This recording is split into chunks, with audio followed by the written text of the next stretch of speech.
My name is Dorothy. I'm 87 years old, and I still don't know if they forgave me. I think about it most mornings now, not in a loud way, just there, like the hum of the refrigerator. You don't notice it until everything else goes quiet. I raised two daughters, Claire and Margaret. They're both in their 60s now. I see them on holidays, sometimes birthdays. We talk on the phone every few weeks. The conversations are fine, polite. We ask about the weather, about each other's health. We laugh at small things. But there's something underneath it all, something we never named. When they were young, I worked, a lot. My husband left when Claire was 7 and Margaret was 4. Just left. No note, no forwarding address for a long time. I came home one afternoon and half his clothes were gone. So I did what I had to do. I took a job at the hospital, night shifts mostly. Then I picked up weekend work at a department store. I was tired all the time, the kind of tired that sits in your bones. But I kept going because that's what you did. You didn't fall apart. You didn't ask for help.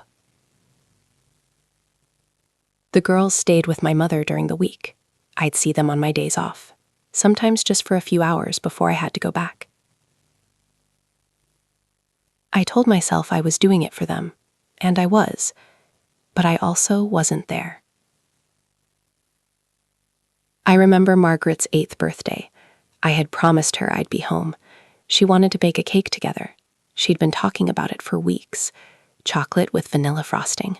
She had it all planned out. But my shift ran long. Someone called in sick.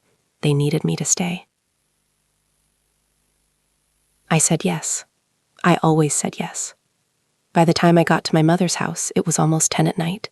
The cake was already made. My mother had helped her. Margaret was asleep on the couch, still in her party dress. There was frosting on her fingers. I stood there looking at her for a long time. I didn't wake her up. I told myself it was better that way, that she needed her sleep, that we'd celebrate the next day. But we didn't. The next day came and I was tired, and there were groceries to buy and bills to sort, and she didn't bring it up, so neither did I. Claire was different, older, quieter. She stopped asking me for things earlier than Margaret did. I thought that meant she understood. I thought it meant she was resilient. But I think it just meant she learned not to expect me. There was a school play when she was in 6th grade.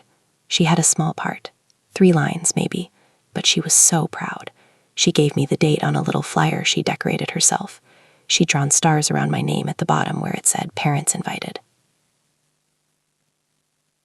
I meant to go. I really did.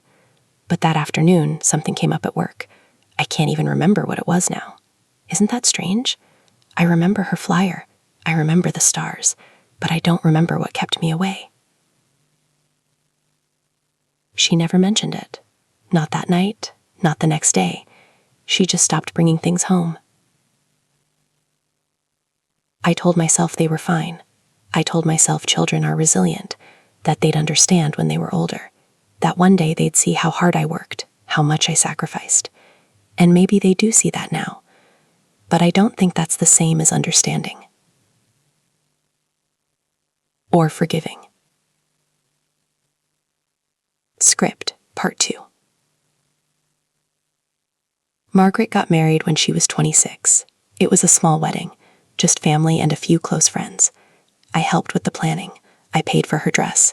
I was there early on the day, making sure everything was perfect. During the reception, she gave a speech. She thanked everyone. Her husband, her friends, my mother, who had passed by then, but she mentioned her. She thanked her for always being there. She thanked her maid of honor. She thanked her father-in-law for welcoming her into the family. She didn't thank me. I don't think she meant it as cruelty. I really don't. But I felt it. I sat there at my table, smiling, clapping, and I felt it. Afterward, I told myself I was being sensitive, that she'd just forgotten, that it didn't mean anything. But I think it did mean something. I think it meant exactly what it felt like. Claire had a daughter 16 years ago, my first grandchild. I was so excited. I bought tiny clothes, a stuffed rabbit. I called Claire every few days to check in, to see how she was feeling. But after the baby was born, things got complicated. Claire had a hard time. Postpartum depression, they called it. She was exhausted, overwhelmed. She could barely get out of bed some days. I wanted to help, but I didn't know how. I'd show up with groceries, with diapers, and I'd try to tidy up. I'd hold the baby so Claire could sleep, but I didn't know what to say. I didn't know how to sit with her in it. So I'd stay busy instead. I'd fold laundry, wash bottles, organize the kitchen, and Claire would just sit there, staring. One day she asked me, very quietly, if I could just sit with her. She said, "Mom, can you just sit?" And I didn't. I said something like, "Let me just finish this first." But I didn't finish. I kept finding things to do, because sitting felt too close, too much like facing something I didn't want to see. I don't remember when I realized what I'd done. It wasn't all at once. It was years of small moments that added up. A birthday I missed, a phone call I cut short because I was tired, a time one of them needed me and I gave them a task instead of my presence.